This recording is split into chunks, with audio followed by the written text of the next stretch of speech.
Dramaturgas Chilenas Podcast presenta Mujeres, Teatro y Dictadura. Una temporada conmemorativa de los 50 años del golpe de Estado.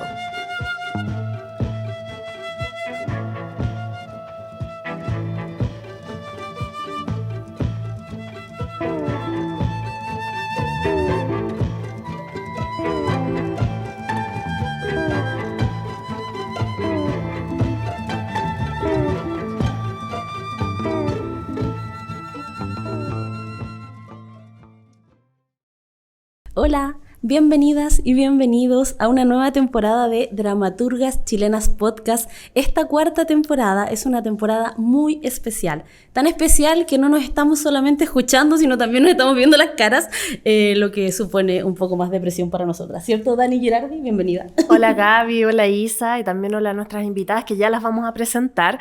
Y sí, pues tenemos este cambio que además implica toda una producción nuestra, de nuestras caras y también de todo el espacio que también hay que agradecer donde estamos. Gaby.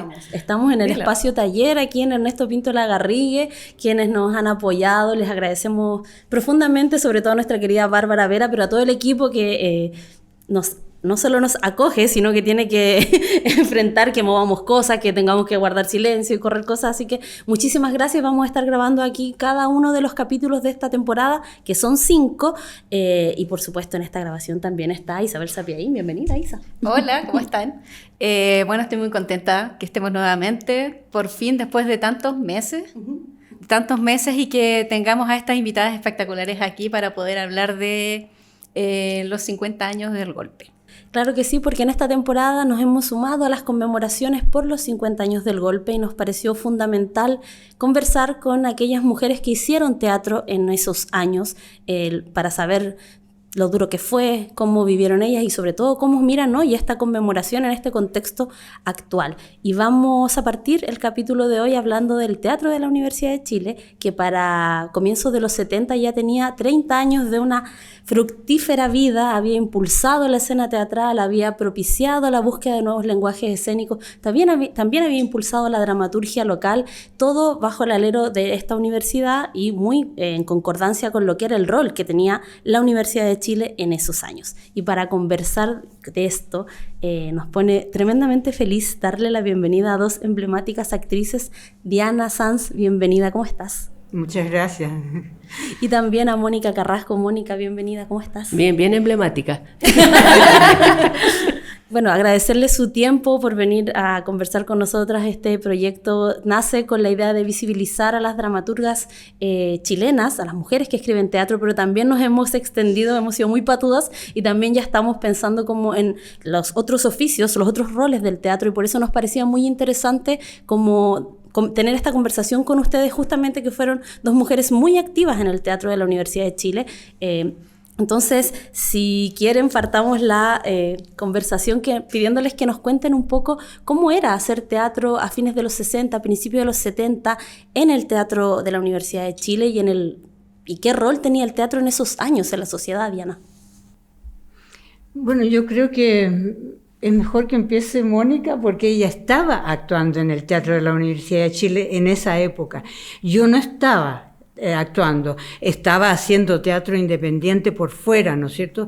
Así que un poco lo vi al teatro desde lejos y asistía a las obras que estaban dando, pero hacer teatro me gustaría que Mónica nos conversara sobre eso. Sí, mira, yo los recuerdos que tengo del teatro de la Universidad de Chile es primero como estudiante, cuando nosotros participábamos como guarenes, nos decían, en las obras de la Chile, porque se hacían grandes montajes, cosa que ahora uno echa tanto de menos, ¿no? Montajes como Marat Sade, ponte tú, que fue una obra que vino a dirigir Peter, ¿cómo se llamaba él?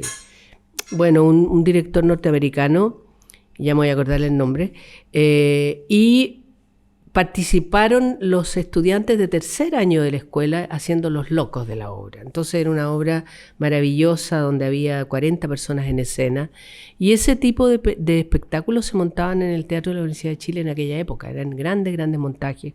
Las obras de Brecht, las obras de Tennessee Williams, las obras de Shakespeare, de Molière, qué sé yo. Entonces era un teatro de grandes títulos. Y nosotros como estudiantes, por supuesto que teníamos una admiración profunda a todo lo que pasaba ahí, y nos íbamos a meter a ver las funciones, y cuando nos daban alguna posibilidad de hacer un rol XXXX partíamos corriendo.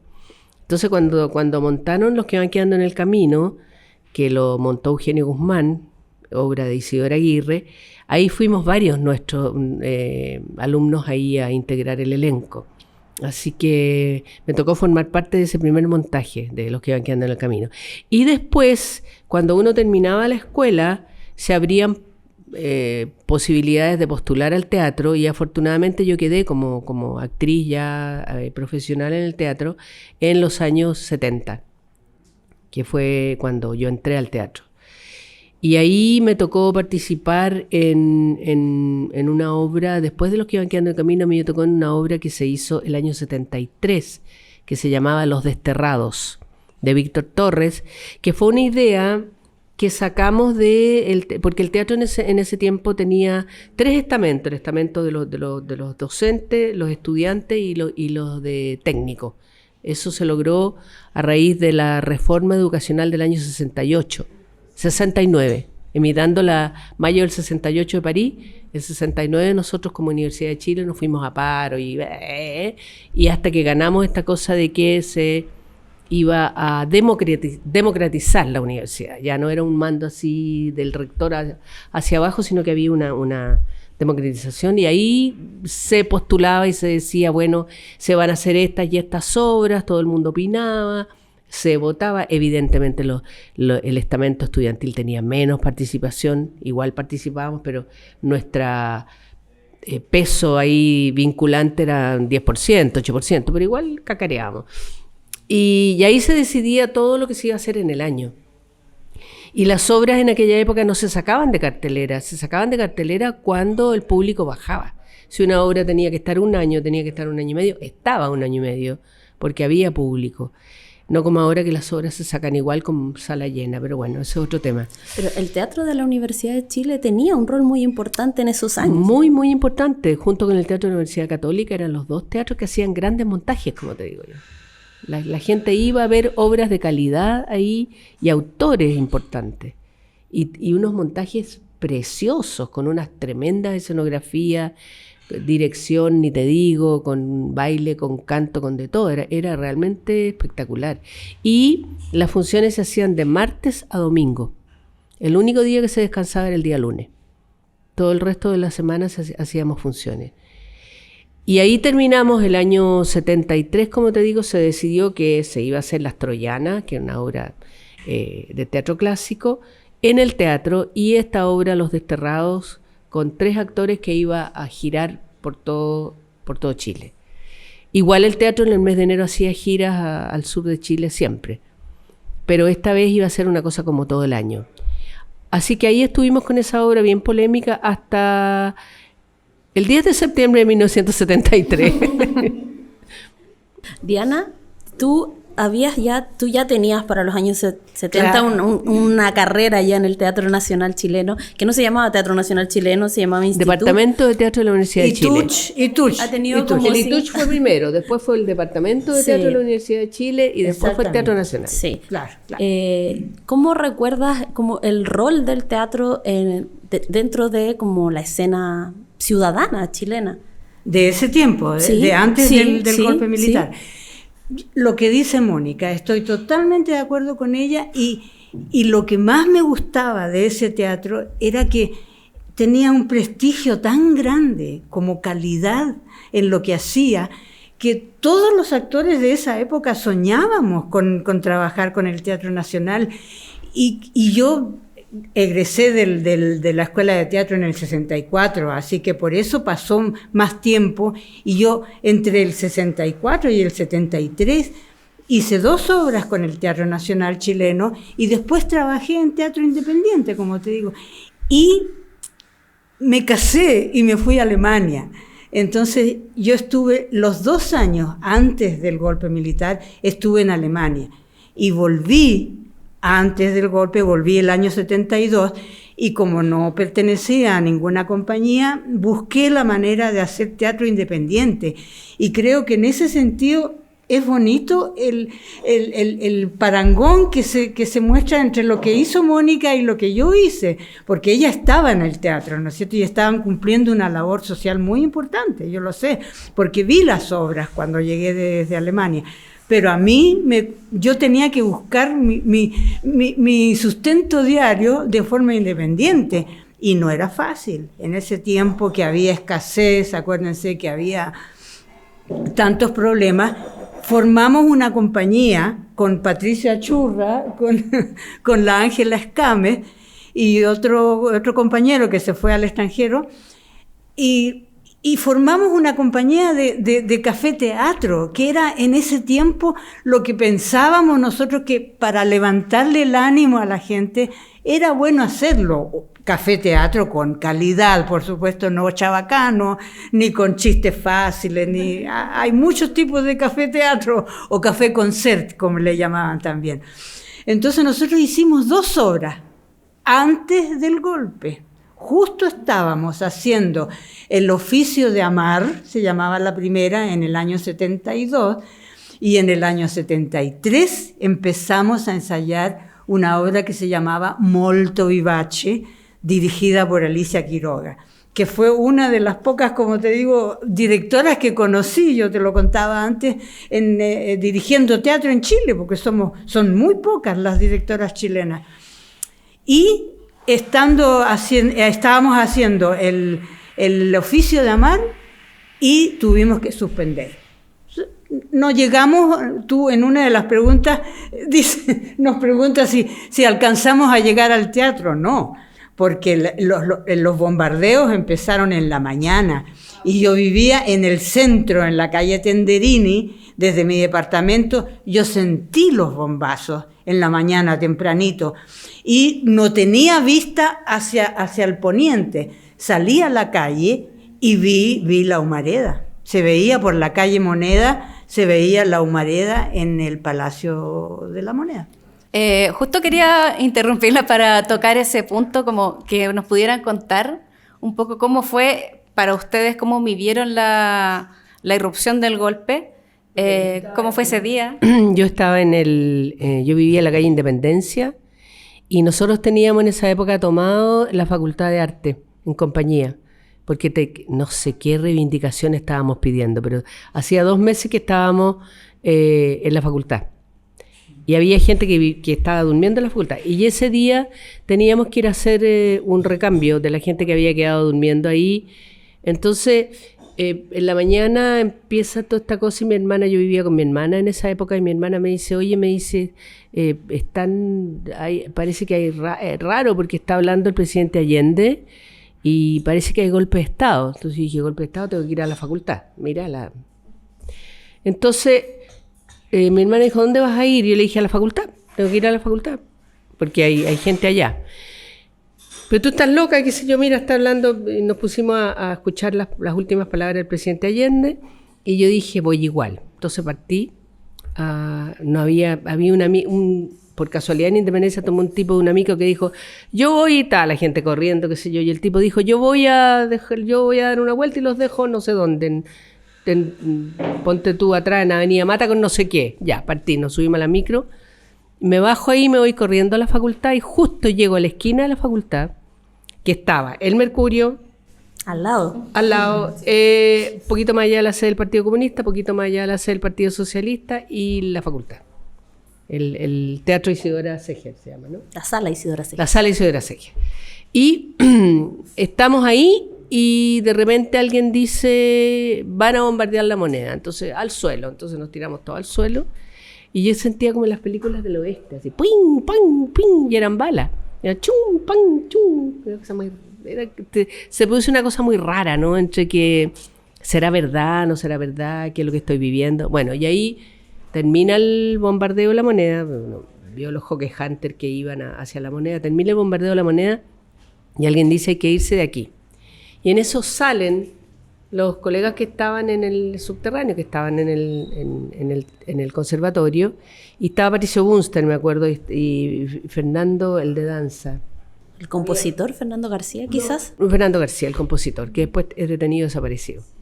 Y estaba el bailarín, un bailarín también, que era muy famoso. Bueno, salen ellos de ahí y viene una tanqueta por acá y alguien dice, no, sí, ya salieron. Y la tanqueta se mete y rompe toda la puerta. Y se mete al foyer de la sala Isidora Seger. Y el Patricio Bunter, me acuerdo muy bien, Patricio Bunter dice, aquí estamos, y él lo pescan así, ¡puaf! Lo tiran ahí. Y ahí apretar. Ahí dijimos, nos vamos, y partimos. Todo el mundo partió corriendo. No sé quiénes eran los que estaban ahí, porque era gente de la calle. Y yo parto corriendo a la casa de nuevo y voy a tratar de pasar el puente, el Mapocho, porque tenía que ir a Independencia y estaba lleno de soldados. Y no dejaban pasar, pero ahí esa cosa de que tú eres Lolita, yo andaba con minifalda, qué sé yo, todo. Entonces, ay, que me dejas pasar, que tengo que ir a ver a mi mami, no sé qué, me dejaron pasar. Entonces ahí pasé y me fui a pie a mi casa, así no había micro, no había nada, de nada. Esa fue mi vivencia del 11 de septiembre del 73. Bastante irresponsable, te voy a decir, porque no debería haber ido a ese. Claro, a la facultad, sí. No. ¿Y para ti, Diana, cómo fue ese día? Algo les conté antes, ¿no es cierto? De que estaba en mi departamento y sentí las bombas. Y como dice Mónica, no sabíamos qué pasaba, a qué se debía, hasta que empezamos a escuchar la radio, por supuesto, todo el mundo. Primero habló el presidente Allende, después se supo lo que estaba pasando. Y se paró todo. Sí, esa incertidumbre de no saber qué pasa, de qué va a pasar más adelante al día siguiente, pero todo se suspendió. Especialmente lo artístico. Todo quedó suspendido. No, todo, se cerró todo. Almacenes, todo, se paró el país nomás. Sí, no. Mónica, y a propósito de eso, bueno, en el libro de los 80 años del Teatro Nacional, apareces en una nómina de 48 profesionales del teatro que fueron despedidos. Sí. Sabemos también que después te fuiste a Colombia, exiliada. ¿Podrías contarnos entonces cómo fue todo este año 73 para ti? ¿Cómo se gestó tu exilio? ¿Por qué llegaste allá? Mira, nos llegó una carta a nosotros, el sobre azul, que decía, nos aplicaron, fue muy divertido porque nos aplicaron un decreto muy raro, que es como daño al público, porque nosotros, como éramos funcionarios públicos, porque éramos de la Universidad de Chile, tenían que inventar alguna figura para poder echarnos. Entonces nos dijeron, el artículo no sé cuánto que decía ahí en la carta, por agresión al público o por ofensa al público. Entonces nosotros decíamos, bueno, tenemos que haber actuado tan mal que ofendimos al público. Francamente, nos aplicaron ese decreto para poder echarnos, ¿no? Entonces decía, se le prohíbe ingresar a la Universidad de Chile, a la Universidad Católica, a la Universidad Técnica del Estado y a cualquier otra universidad creada o por crearse. Eso decía él. Pero asegurado. Eso decía en la carta de despido, que fue muy divertido porque era como tan raro, ¿no? Nosotros en esa época lo encontramos divertido, pero era tan extraño. Así que con esa carta nos despidieron, pero no había, olvídate que iba a haber algún tipo de recompensa económica o algún reconocimiento de algo, nada. Así que nos llegó esa carta y ya. Igual esa carta es como divertida la retórica, pero finalmente era como cerrarte las puertas de profesionales de todos los espacios habidos y por haber. Por supuesto, si esa la universidad creada o por crearse era muy, muy gracioso, porque parece que ya estaban pensando en hacer universidades privadas. No fue eso, y además que yo era militante de la Juventud Comunista, entonces y era dirigente también, entonces no era un chiste quedarme. Y éramos varios, ahí estaba Mares González, estaba Carlos Matamala, estaba Oscar Hernández, estaba el Hugo Medina, no, porque el Hugo era del MIR, ¿cómo se llama? Marcelo era del MIR también. Estábamos entre el MIR, la Juventud Comunista y la Juventud Socialista, porque en aquella época no se olviden que había mucha militancia política. La mayoría de la gente y de los jóvenes eran militantes de algún partido, de alguna era muy común eso. Entonces, evidentemente que se ponía pesada la pista, se ponía complicado. Y hasta que llegaron a buscarme a la casa donde yo afortunadamente no estaba, y mi mamá, con la que yo tenía una conexión ahí, nos hablábamos por teléfono, por un teléfono público. Entonces me dice, no sabíamos hasta qué punto estaban intervenidos los teléfonos públicos, entonces yo llamo a mi mamá y le digo, ¿alguna novedad? Me dice, sí, me dice, anoche te vinieron a buscar para hacer un doblaje de no sé qué cosa, un agente. Ah, le digo, ya. ¿Y qué le dijiste? No, yo le dije que tú eras una perdida, que no sabía dónde andabas, que lo que hacías, no sé qué, bla, bla, bla. Y ese era todo un código que nosotros teníamos, porque evidentemente habían sido tipos de la DINA los que me habían ido a buscar. No era ningún doblaje de ninguna publicidad ni nada. Ningún ofrecimiento laboral. No era ningún ofrecimiento laboral el día 20 de septiembre. Tú comprenderás que Y ahí yo me di cuenta que me tenía que ir, pero no sabía dónde. Y la Gabriela Medina con el César Arredondo, que eran maravillosamente amigos, me tuvieron en su casa un tiempo, con todo el riesgo que significaba para ellos, ¿no? Hasta que mi expareja, que era uruguayo, con el cual yo estaba en ese momento, yo convivía con él, que venía de refugiarse él era tupamaro, entonces estaba aquí en Chile, porque el golpe uruguayo fue primero que en Chile. Entonces ellos eran exiliados que habían llegado a Chile como exiliados y trabajaban como médicos, porque él era médico. Evidentemente el terreno se ponía peor. O sea, yo con un uruguayo, 2 más 2 son 4. Así que él se refugió en la Embajada de Colombia, la Fanny Boyarolo lo ayudó, se fue metido en la maleta de un auto, y en esa época la gente se metía en las maletas de los autos para llegar a las embajadas, claro, o saltaba por la bandereta o qué sé yo. Entonces él logró asilarse en la Embajada de Colombia. Y yo no me pensaba ir. Yo dije, yo me quedo, la lucha está aquí, me quedo. Y se me puso peluda la cosa. Entonces ya llegó un momento que dije, no, yo aquí, ya después de esta búsqueda de estos señores que andaban detrás mío, además pito de nada, porque yo era dirigente estudiantil fome, no sabía nada de nada, no, ellos creían que las armas y todo eso no existía. Nosotros teníamos conexión con las diferentes fábricas que había en el cordón industrial porque queríamos llevar teatro para allá. Esa era nuestra conexión, era una conexión cultural, no tenía nada que ver ni con armas ni con nada, pero bueno. Como el plan Z sí decía que había armas y había entrenamiento y había cosas. Así que, bueno, me puse en contacto con Mauro, que era mi pareja de esa época, y me dijo, vente para acá, yo te mando el pasaje y todo. Y alcancé a sacar pasaporte, pero me chantaron la L. El pasaporte L significaba que tú como chileno podías viajar, ir a cualquier país del mundo menos a Chile. L significaba limitado, o sea, limitado para entrar a Chile. O sea, una vez que tú te ibas de Chile ya no podías volver. Y todos los años tenías que sacar pasaporte nuevo Y eso terminó el año 80, a finales del 80. A finales del 80 decidieron por decreto sacar la L y que el pasaporte quedaba como para todo el mundo. Así que llegué primero a Lima, Perú, en una micro, que fue una historia muy increíble. En Chacabuco bajaron unas cuantas personas que iban arriba de la micro. Se subían los militares a cada rato a la micro a pedir, te ubicaban en una lista y si tú estabas en la lista, para abajo de la micro. Así que la verdad es que a la frontera de Arica llegamos la mitad de la micro. La otra mitad de la micro la habían bajado los militares a ciertas personas que iban ahí.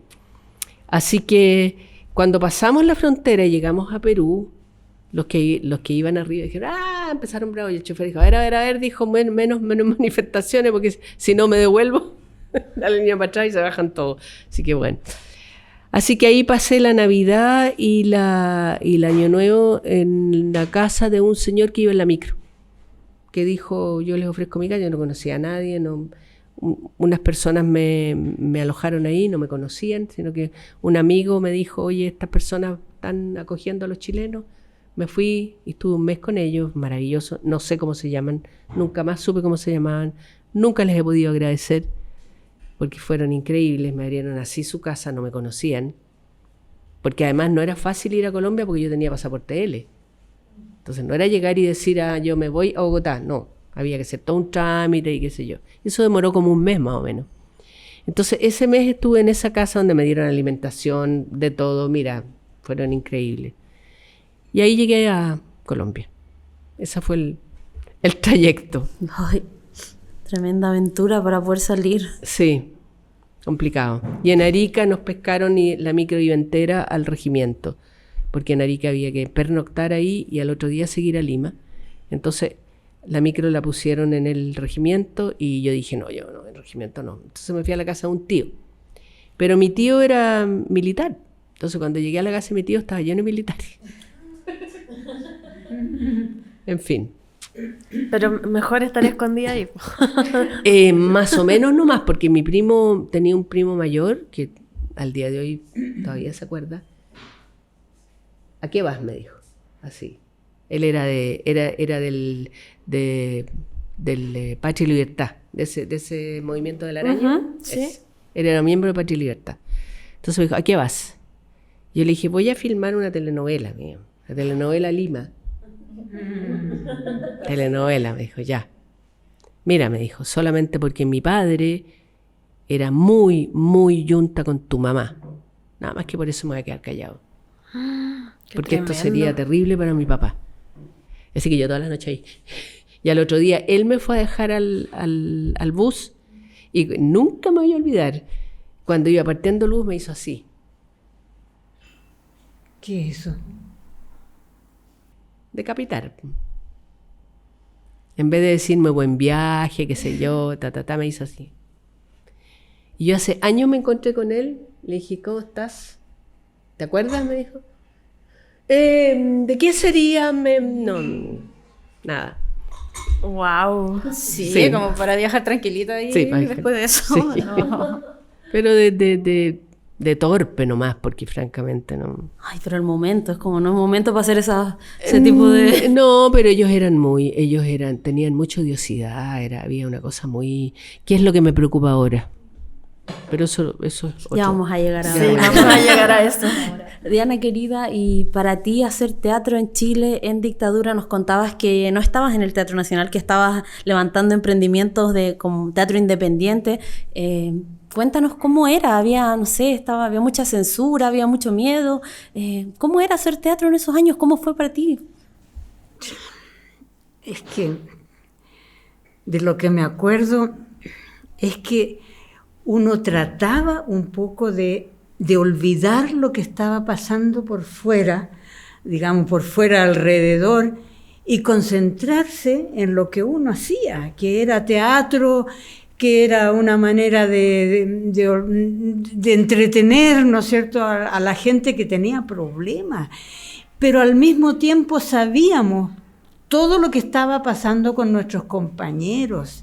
Y eso era lo que más nos amargaba, cómo los perseguían, cómo los censuraban, cómo se escondían, cómo emigraban. Oíamos, se fue tal persona, se fue tal persona, a esta persona la tienen detenida. Pero como el teatro siempre ha sido resiliente, ¿no es cierto?, yo digo que nosotros renacimos de las cenizas, porque quedamos completamente derrumbados como grupo, porque yo estaba en un grupo, ¿no es cierto? Entonces yo sé me recuerdo lo que nos pasaba a nosotros, ¿no es cierto? No tanto salvo lo que les dije antes, que de lo que sabíamos que estaba pasando. Entonces hicimos lo que pudimos, ensayamos. Para ensayar no se necesita estar a la vista del público. Y la última obra que dimos, esa que les dije antes, que se llamaba Molto Vivace, que dirigió Alicia Quiroga, se basó en unos diálogos de Mike Nichols, que era un humorista norteamericano muy famoso en ese momento. Entonces, los diálogos eran muy buenos y tuvimos mucho éxito en las representaciones que hicimos.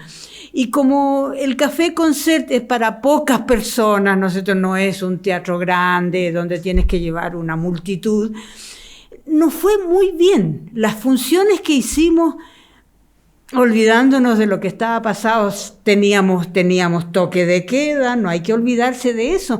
Entonces todo había que acomodarlo. El horario era más temprano, por supuesto, para salir más temprano, pero la gente iba al teatro, tal vez a lo mejor por lo mismo que estaba pasando por fuera, para olvidarse. Porque el toque de queda, como les digo, y los bandos, los famosos bandos que a cada rato la radio, no se puede hacer esto, no se puede hacer lo otro. Entonces, y sabíamos de enfrentamientos que seguían ocurriendo una vez que el golpe se produjo. Entonces, esa cosa de no saber en qué estás, pero tratar de salir, sobrevivir en el fondo, ¿no es cierto? Y olvidarte de por la esperanza de que pudiera terminar luego, de que se pudiera llamar a votaciones, a elecciones, cosa que no pasó, por supuesto, y tuvimos que aguantar mucho tiempo. Y una vez que terminó el año 73, porque el teatro, Mónica se le olvidó decir, el día que sucedió el golpe, el 11 de septiembre, se cerró todo. El Teatro Nacional se cerró y no se volvió a abrir ni a reunir nadie en relación al teatro hasta marzo del año siguiente. Del 74, porque tuvieron que nombrar un rector de la Universidad de Chile, porque el teatro era y sigue siendo de la Universidad de Chile, y este rector era un rector militar, que ya no me acuerdo cómo se llamaba. ¿No era Federici? Exactamente. Y con motivo del reinicio del teatro, empezaron a llamar actores. Y nosotros, que estábamos en descanso porque era época de verano, ¿no es cierto?, hasta diciembre del 73 nosotros hicimos funciones de Molto Vivace con nuestro grupo de teatro. Y paramos en las vacaciones, en el verano, como paramos siempre en Chile, y en marzo nos llamaron a Patricio Achurra y a mí para integrar el nuevo grupo de teatro que se iba a formar en la Universidad de Chile. Así que ahí retomé yo mis actuaciones y estuve 4 años con esa compañía que se formó en ese momento. Y creo que en una de las preguntas ustedes dicen, ¿por qué acepté? Es que teníamos que aceptar. ¿Cómo no aceptar? Si había que vivir. Había que vivir y yo tenía que mantener a mi padre, que estaba mayor y tenía algunas dolencias y tenía un hijo. Entonces tenía una vida, no sé qué hay que vivir. Tenía que aceptar, aunque sabíamos que nos iban a censurar, que sabíamos que íbamos a tener prohibiciones.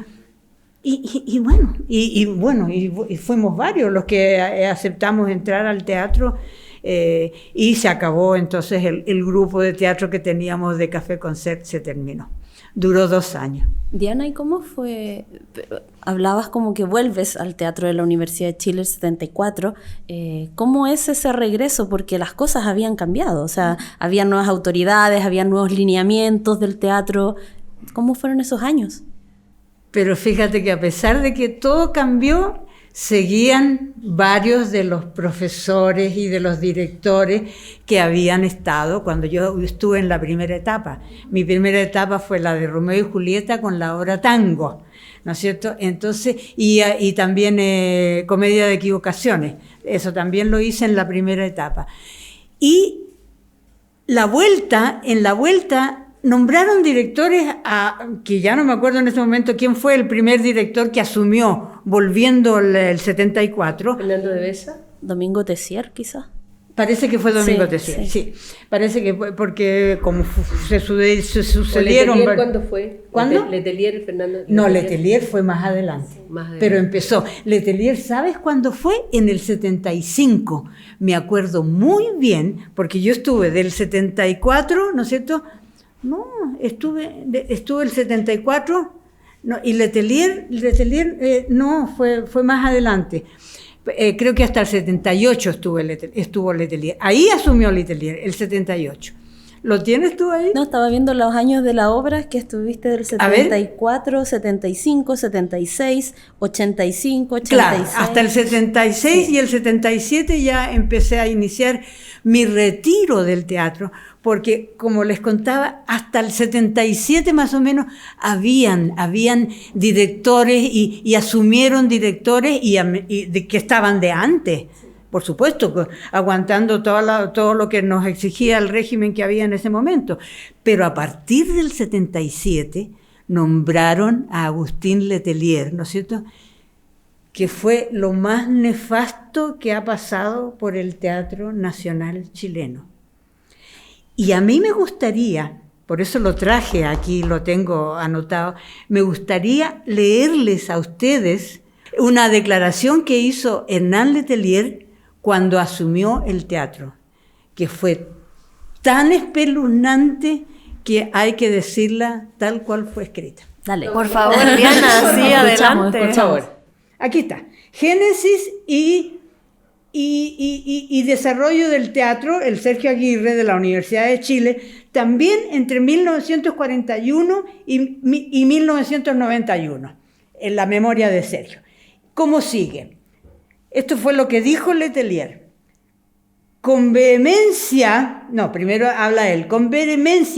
impregnada de locura mística, dice Sergio Aguirre, Letelier anunció que venía a cortar cabezas y a erradicar el mal que se había acumulado en el teatro.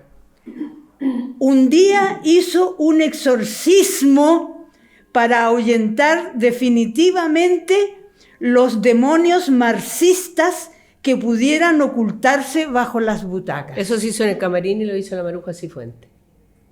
Eso dijo Letelier. Sí. Y cuando yo intuí y me di cuenta por las declaraciones que él estaba haciendo, ¿no es cierto?, no puedo seguir. Y me retiré del teatro y me fui a trabajar a Valdivia porque me contrataron para hacer un taller en la Universidad de Valdivia. Así que desde ahí no supe más del teatro hasta el año 85. No quisiste Ese ser fue mi tercer regreso al Teatro Nacional. Oye, Diana, a propósito de lo que estabas comentando, como lo que era hacer teatro durante esos años, tú mencionaste algo clave que también nos interesaba mucho conocer, que era cómo se daba esta relación con el público durante esos años en el teatro. Porque además tú mencionaste que la idea era un poco entretener a quienes tenían problemas, por todo lo que estaba pasando obviamente en el país, pero ¿cómo se daba esta relación con el público? Porque además ustedes trataban temas que también estaban un poco aprobados, pero me imagino que también había cierto, no sé, como esta relación de escape, pero también de que queremos, no sé, como un poco de resistir dentro de lo que se puede, que siga habiendo arte, que siga habiendo teatro. Todos estábamos haciendo lo mismo. Claro, todo ni el tanto mundo porque, estaba haciendo lo mismo. Porque piensa tú que en esa época hubo teatros muy importantes, en la época de la dictadura, que no tenían que ver con el teatro de la Universidad de Chile, pero estuvo Las Tres Marías y una Rosa, que hablaba sobre las arpilleristas, estaba el Carrascal 4000, que fue importante, el Ictus con la cantidad de obras que hizo, estaba Jaime Badel con su carpa, o sea, había una idea de que el teatro era la voz de los sin voz. El Ictus sobre todo, no, el Ictus que fue el que más... Los teatros independientes también. También. Las Tres Marías y una Rosa ha tenido un éxito impresionante, estuvo más de 2 años y medio en cartelera, después hubo... Los Payasos de la Esperanza. Los Payasos de la Esperanza, Carrascal 4000, que fue una obra de Fernando Gallardo, que fue un hito, que de hecho al Fernando lo tomaron preso en esa obra, y la obra estuvo 2 días sin darse, y después los de la DINA lo soltaron, porque inventaron que Fernando tenía armas, y en realidad fue todo un show, porque Fernando vivía en un departamento donde iba a tener armas y salió en la televisión un subterráneo que se suponía que estaba en la casa de Fernando Gallardo con armas, y Fernando vivía en un departamento. O sea, y esa vez nosotros estábamos haciendo la función del Carrascal 4000, y cuando le tocaba entrar a escena a Fernando, Nosotros paramos la obra y dijimos, bueno, hasta la obra llega hasta aquí, porque el colega que está haciendo este rol está en estos momentos, no sabemos dónde, se lo llevaron detenido y si ustedes quieren le devuelven la entrada, pero nosotros queríamos que ustedes se informaran. La gente, no, venimos, qué sé yo. O sea, era muy, la gente se arriesgaba mucho. Y la Chile estaba haciendo obras más tranquilas. Digamos las cosas como son. Y era lo que sabíamos los que hacer. Si yo era actriz tenía que trabajar en teatro. Ellos estaban haciendo, no es ninguna crítica, pero la Chile y la Católica estaban haciendo obras más tradicionales. Porque tenían que cumplir el rol que nosotros que estábamos haciendo el teatro independiente más de batalla. Tú pasaste a hacer teatro independiente después del golpe. Hacíamos al obras lo que me realmente pasó. complicadas. Hicimos Pedro y el Capitán en las poblaciones, que era la historia de un preso, de un detenido y un médico, que en realidad nosotros le pusimos que era un médico, pero en realidad era un militar. Y esa obra de Benedetti se hizo en las poblaciones, la hizo Fernando Farías con el Jorge Gajardo, la hicieron y había que hacían la obra y de repente los pobladores decían, viene la Dina, y ¡chum! Todo el mundo arrancar. O sea, era una época en que realmente los teatros independientes teníamos un rol súper importante. Se cortaba la luz y seguíamos haciendo el teatro igual, con vela. O sea, era un teatro muy... Por eso que cuando vino la democracia después, dijimos, ¿y ahora qué hacemos? Porque claro, todo ese rol que cumplía el teatro en ese momento, que fue muy importante, dejó de tener sentido. ¿Qué hacíamos ahora? Pero en ese periodo, yo estuve en el teatro itinerante del 81, donde hicimos Romeo y Julieta y Chañarcillo, que de hecho fuimos después perseguidos por haber hecho Chañarcillo. Yo tengo el diario, si quieren se los paso después, que dice los actores prohibidos por la dictadura, qué sé yo, en los canales de televisión, en fin, por haber hecho Chañarcillo, una obra de Antonio Soto Hernández en el año 30.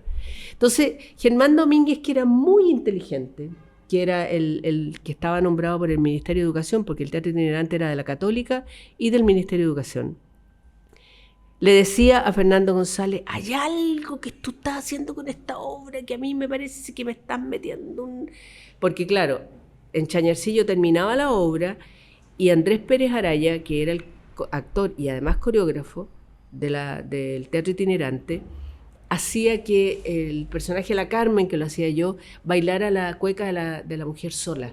Entonces, este personaje que había estado con un vestido rojo toda la obra, en el final de la obra se ponía un vestido negro y bailaba la cueca de la mujer sola y el teatro se venía abajo. Y nosotros éramos representantes del Ministerio de Educación del año 81, del Ministerio de Educación del régimen. Entonces íbamos a los colegios, hacíamos talleres y hacíamos gira por todo Chile y estábamos además con Romeo y Julieta, que en la parte en que Romeo va exiliado y Julieta habla al público, Fernando González y Andrés Pérez hacían una B, como la B de la victoria de la Segunda Guerra Mundial, y cuando Julieta dice desterrado, exiliado como muerto, así como se mueren todos, y el teatro hacía ¡guau! Así, porque la gente vinculaba el exilio con... Entonces, el Germán Domínguez le decía a Fernando González, aquí hay algo raro, y Fernando decía, Germán, es el es texto. Neruda y es Shakespeare. Claro, no estoy inventando nada. A mí que me registren, pero había un juego ahí, porque Germán Domínguez lo menos que tenía era ser estúpido, era un tipo maravillosamente culto.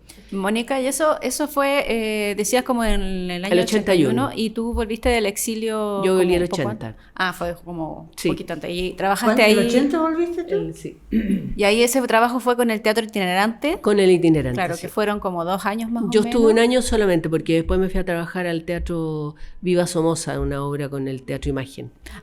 ¿Y cómo fue como ese paso, bueno, que volviste al exilio, o que pudiste volver o que decidiste volver? Decidí volver porque me sacaron la L del pasaporte. Entonces yo dije, vuelvo. Y yo había estado en un evento que se hizo en Argelia sobre defensa de condena de los crímenes de la Junta Militar chilena, y se hizo un congreso panafricano de mujeres, que había representantes de todos los países africanos y de América Latina, Argentina y Chile, que éramos 2. y yo iba representando a Chile. Entonces hicimos este congreso era por las mujeres africanas y por la liberación de las mujeres africanas que están, les hacen estas cosas espantosas de... mutilan. Exacto. Era un congreso como reivindicando los derechos de la mujer en África.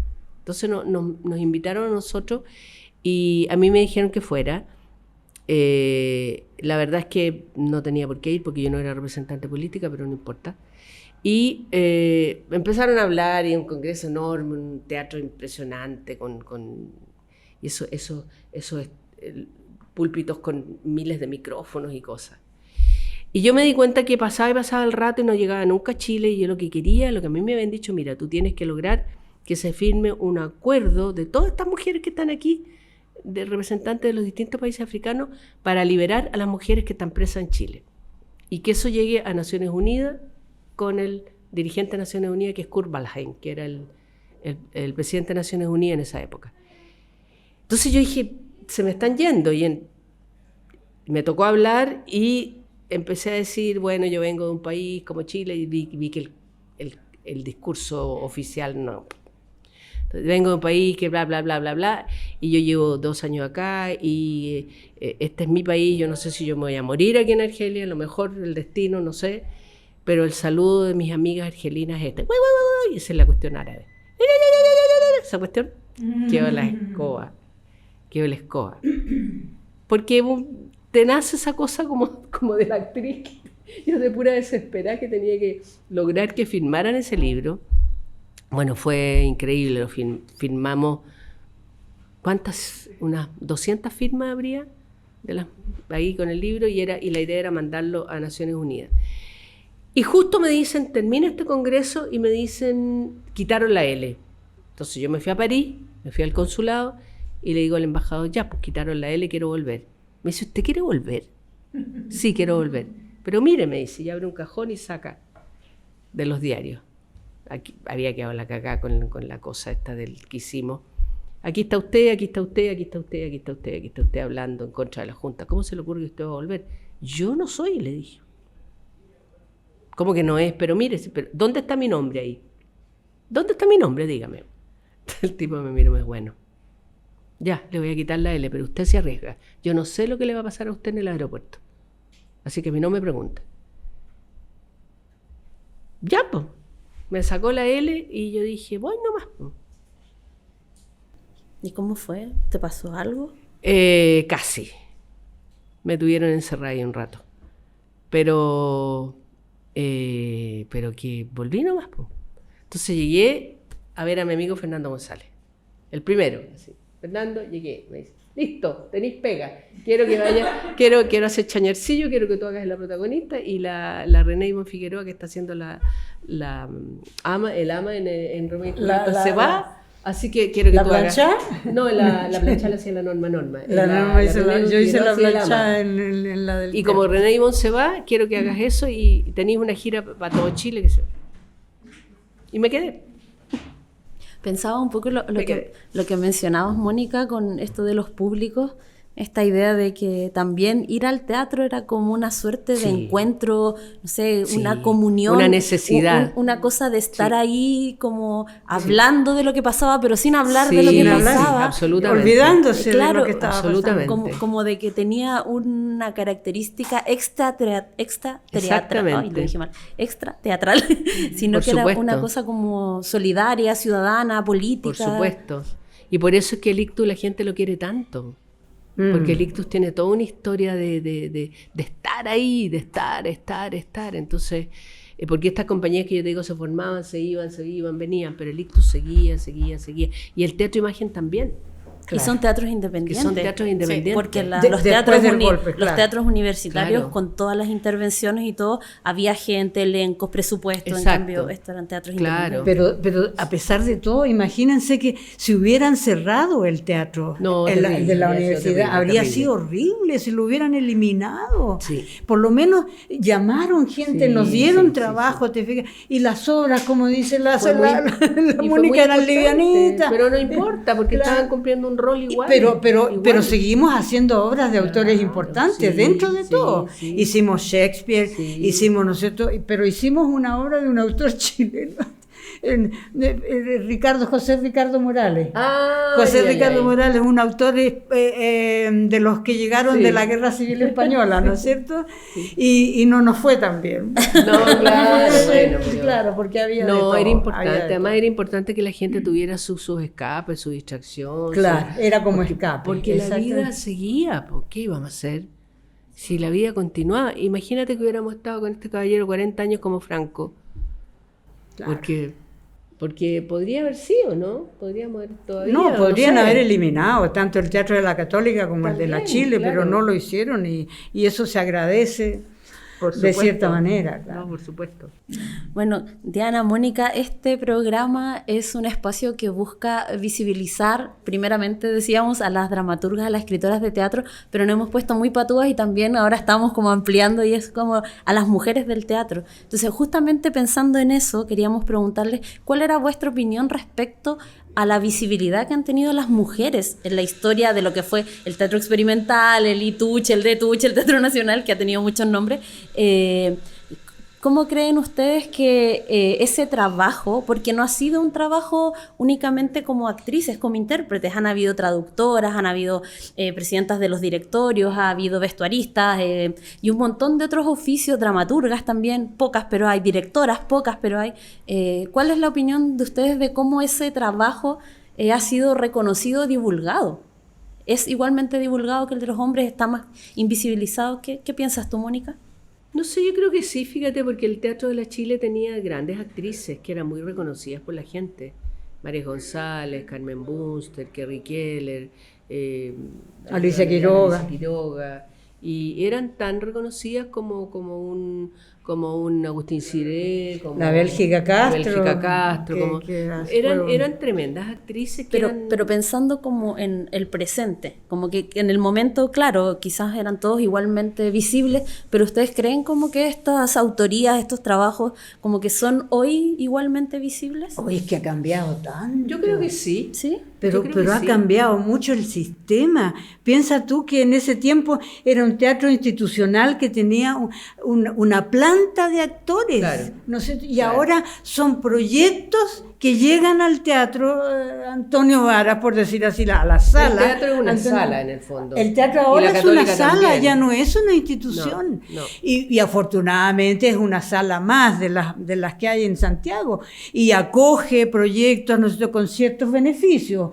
Los acoge Claro. en mejores... Hasta antes de la pandemia, cuando terminó Raúl Osorio su mandato del teatro, se hacían cosas en el teatro con No, todavía con se obras hace grandes, una vez al pero año, ahora- hacen una producción de la pero ahora universidad. es casi como un arriendo a Exacto, compañía. nada más, nada más. No es... Entonces, ahora visibilizar, como dices tú, a las mujeres, yo creo que está lleno el teatro hoy día de mujeres dramaturgas, Sí, actrices, todo eso. directoras, no sé, y eso es bueno, eso yo me gusta y qué bueno, en buena hora que está sucediendo.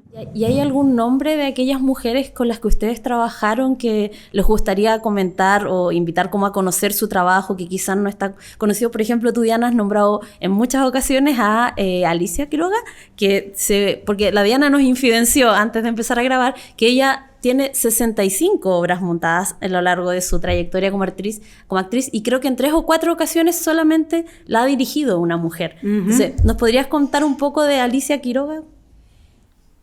En el Teatro Nacional me dirigieron solamente Anita Reeves, solamente la Anita Reeves. Y cuando yo estuve con la compañía independiente de Café Concert, ahí me dirigió Alicia Quiroga en la obra Molto Vivace.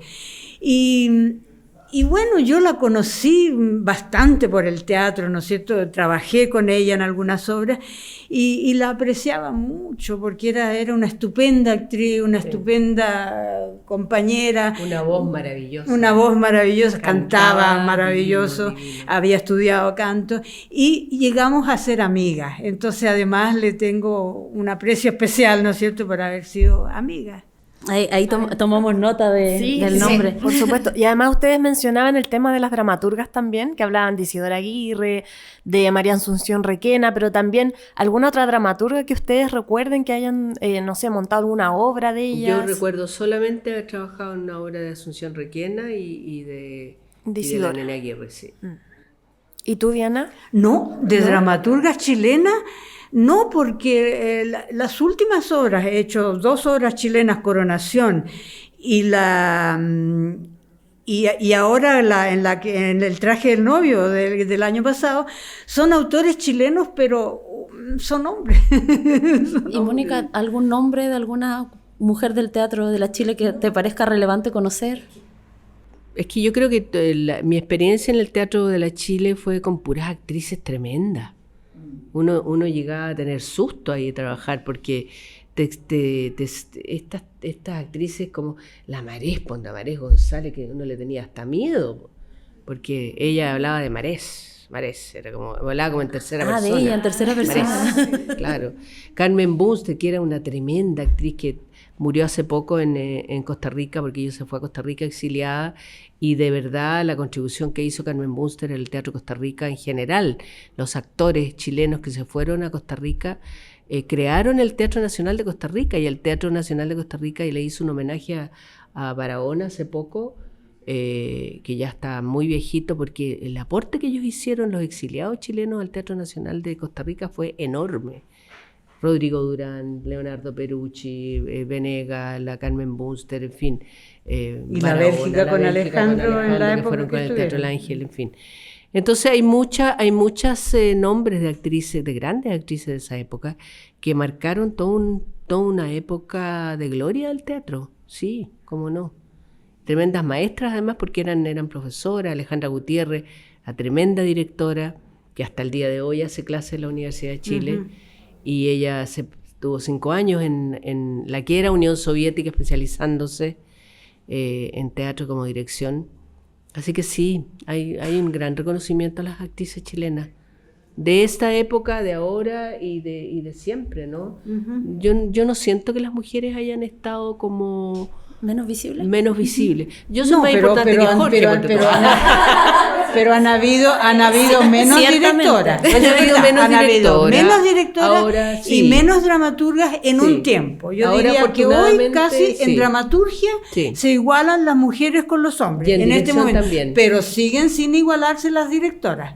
Pero en dirección hay muchas Pero hay más, mujeres, hay muchas más muchas. que Bueno, ahí nos dejaron algunos nombres para Sí. nosotras Para investigar y buscar. también Sí. para quienes nos están viendo, así poner el ojo en estas autorías de las mujeres del teatro de la Universidad de Chile, que no fueron pocas. Y queríamos preguntarles ya, pensando que lo que nos convoca es la conmemoración de los 50 años del golpe de este año, queríamos ya pasar a saber qué piensan ustedes en torno a este momento de conmemoración, cómo lo viven o cómo lo ven. Estamos en un momento difícil. Estamos pasando un momento difícil porque veo que sigue habiendo en este país odiosidades. Hay mucha gente en general. Se sigue sintiendo que yo poseo la verdad y esta es mi verdad y esta es la verdad que vale y tú con tu verdad y esta es la verdad que vale. O sea, no hemos aprendido a dialogar. En 50 años no hemos aprendido a dialogar. No hemos aprendido a escucharnos los unos y los otros. No se trata de olvidar, no se trata de olvidar todos los horrores que se vivieron, pero se trata de ver al otro de otra manera, de respetarse, de escucharse y de ponerse de una vez por todas de acuerdo para hacer de este país un país mejor. No estamos entendiendo nada. O sea, a mí me deja una amargura muy grande estos 50 años porque siento que no hemos aprendido nada.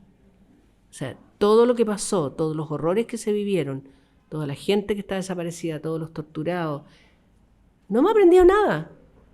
Estamos de nuevo en blanco y negro. Tú acá, yo acá, ya. ¿Cuándo nos vamos a poner de acuerdo? ¿Cuándo vamos a dejar de...? El infantilismo político es impresionante. Y las cosas que... Y a nivel de cultura también, o sea, ¿cómo es posible que hayamos tenido una ministra de Cultura que que le dio las platas que había de cultura a unas canastas de no sé qué cosa, o sea, no entender nada. ¿Cómo es posible que no pudimos ir a una feria del libro en Frankfurt? ¡Qué vergüenza! O sea, ¿qué pasa?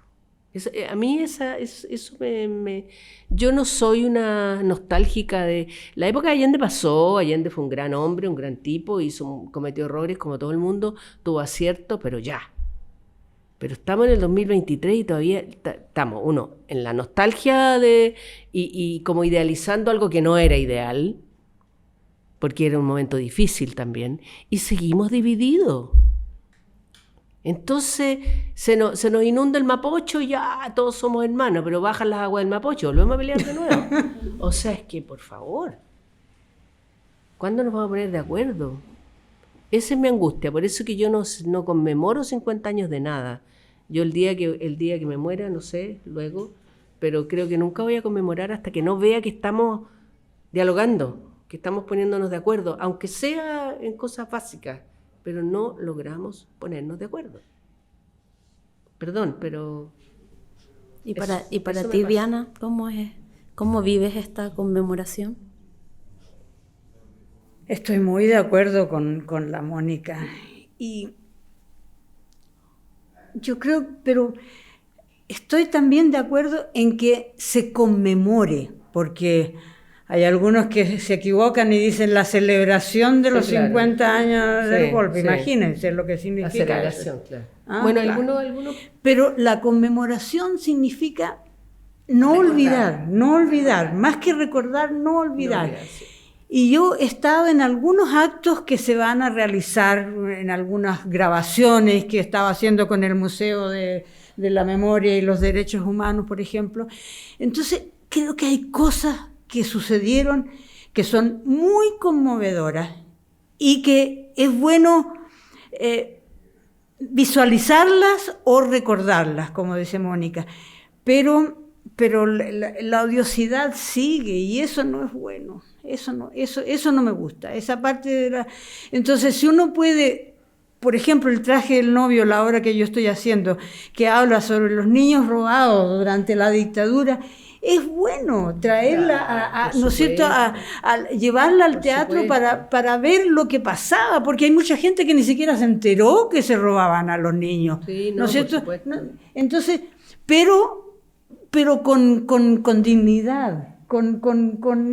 En forma artística, no con odiosidad, no con ay, mira, sí, yo lo pasé súper mal, yo no puedo decir que lo pasé bien en el golpe, pero siento que, y podría no estar, digamos, podría haber pasado cualquier cosa, ¿no? Pero siento que la lección que debería habernos dejado estos 50 años es una lección mucho más humana, más... sí. Más conmoverse, más ponerse, como tú dices, ¿cómo no va a haber? Yo te aseguro que esto que tú dices de los niños, hay alguien que te va a decir ahí, pero es que esos niños eran no sé qué. Hay como una... Relativización de... Una odiosidad que hace mal. Y violencia Violencia verbal. mal, Esas mal. cosas que se dicen en los Twitter y en otro Ese tipo señor que dijo el otro día que la ministra... Una ministra que apareció que era de Obras Públicas, parece, en forma despectiva, ¿no? Dijo que parecía una dirigente poblacional. ¿Qué es eso? O sea, ofensa para dirigente poblacional, a mucha honra. Exacto. ¿Y por qué descalifica, por qué esa descalificación a priori de la gente, de las cosas? Eso hay que cortarlo, eso no puede ser. No puede ser. Entonces estamos en un momento muy, muy, muy complejo. Uh-huh. Y los que tienen que sacar la voz son ustedes, que son las personas jóvenes. Nosotros ya hicimos lo que mal o bien, pero ya hicimos lo que teníamos que hacer. Pero si la gente joven no reacciona y no está ni ahí, estamos sonados. Bueno, Mónica y Viana, para nosotros ha sido un privilegio poder compartir con ustedes. Somos fanáticas del teatro, entonces las admiramos muchísimo. Sabemos lo que han hecho. Tenemos aquí un mega torpedo de todo lo que han hecho en el teatro, un mini resumen de lo que fue. Así que queremos agradecerles su presencia en este podcast. Gracias por también abrir, esto es parte de su vida. Mónica, tú nos has contado cosas muy personales y te agradecemos mucho la confianza. Lo hacemos como con la convicción de que es necesario, como dice Diana, seguir hablando de estos temas, básicamente para ponernos de acuerdo, para dejar de relativizar las violencias, las muertes, las pérdidas. Entonces ha sido un gusto tenerlas. No sé si alguna quisiera decir algo a modo de cierre. No, agradecerles a ustedes, y creo que estos rescates de la memoria hacen bien. Hacen bien, así como dice Diana, rescatar lo que pasó en el golpe, pero rescatar también qué pasó con el teatro. Porque hay mucha gente que piensa que el teatro empezó con la Negra Esther.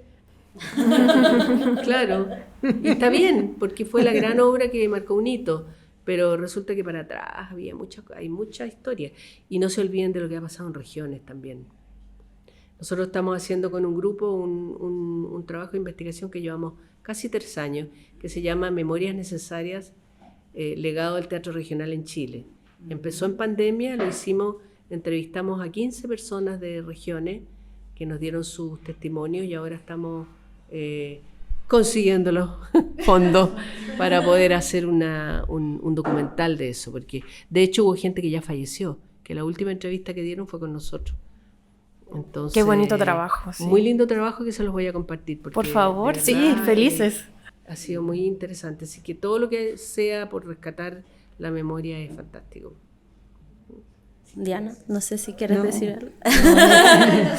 Yo ya dije todo lo que tenía que decir y les agradezco el interés de ustedes por estos temas y que se difundan, que se divulguen. Y estaremos muy atentas porque tanto Mónica y Diana son muy activas, entonces están siempre haciendo obras. Diana está con una obra en cartelera, la Mónica generalmente también están haciendo hartas cosas, así que cuenten con este espacio para poder difundir también ese trabajo. Yo hice una obra que se llama La Pipa de la Paz, que es de una argentina. Hicimos 4 funciones, 2 en Rancagua y 2 en Pichilemu, y sería, porque nunca más tuvimos teatro. Así que ahí está archivada. Mónica, y esperamos tus memorias. Pues sí, antes que se me olvide. Sí. Antes que se me olvide. Y apenas salgan publicadas las mías, yo se las voy a regalar, porque de todas maneras es un libro gratis que regala Chile Actores, no es vendido. Maravilloso. Nos interesa mucho. Muchas gracias, Nos interesa sí. muchísimo. ¿Puedo decir algo? Sí. Que venga la gente a ver las obras que se dan acá. Sí. Que vengan, porque hay que hacer ese teatro muy bueno aquí en Sí. Espacio Taller. Es verdad, nosotros estamos como en la cafetería, además de sala de exposición. Claro, además de ser un excelente lugar para venir a tomarse un cafecito y conversar. Al ladito está la sala de teatro, que es una sala muy acogedora y que está linda, sí. haciendo mucha actividad teatral con enfoque de género. Hay hartas obras de dramaturgas acá. Así que Dani y Isa, cerremos el capítulo de hoy. Gracias a todos los que nos acompañaron online. Recomiéndenos, síganos y todas esas cosas de las redes sociales. Gracias a Espacio Taller, a Bárbara Vera en especial y a todo su equipo por acoger esta primera temporada con audiovisual, a nuestros queridos Fulgor Lab, que son quienes hicieron el registro de sonido y también de video y la edición. Cerramos este capítulo y nos vemos la próxima semana. Chao.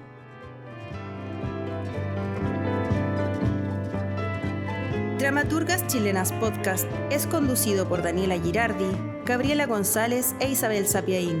Producción Lía Arenas. Actriz de la presentación Bárbara Vera. Registro y postproducción Fulgor Lab. Este programa se grabó en la Cafetería de las Artes de Espacio Taller en la ciudad de Santiago. Proyecto financiado por el Fondo Nacional de Fomento y Desarrollo de las Artes Escénicas, Convocatoria 2023.